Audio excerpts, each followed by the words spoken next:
Un an après l'élection de François Hollande à la présidence de la République, le bilan est malheureusement catastrophique. François Hollande restera dans l'histoire comme le président de la République qui s'est toujours trompé. D'abord, c'est le président qui s'est trompé de priorité. Alors que les Français voulaient faire du développement économique, de l'emploi, de la lutte contre le chômage leur priorité, François Hollande nous a imposé le mariage homosexuel et l'adoption par les couples homosexuels.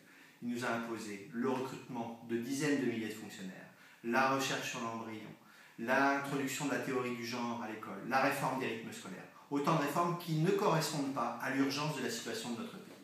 François Hollande, c'est aussi le président qui s'est trompé d'outils dans sa caisse à outils.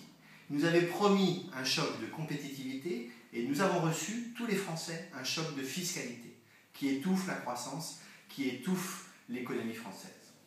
Enfin, François Hollande, c'est le président qui s'est trompé de stratégie.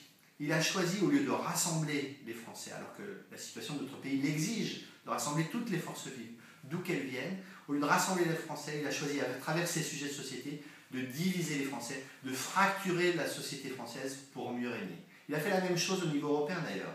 Il a choisi de diviser les pays d'Europe et il a pris le risque, après avoir inventé le mariage pour tous, d'inventer le divorce franco-allemand, alors que le pilier de l'axe franco-allemand est moteur dans l'avenir de notre pays et de la construction européenne.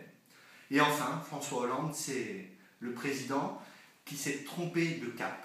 Il se comporte un peu comme le capitaine du Concordia. Il conduit le bateau France vers les rochers et il refuse d'entendre les sirènes d'alarme du peuple français qui lui disent de changer de route et de changer de cap.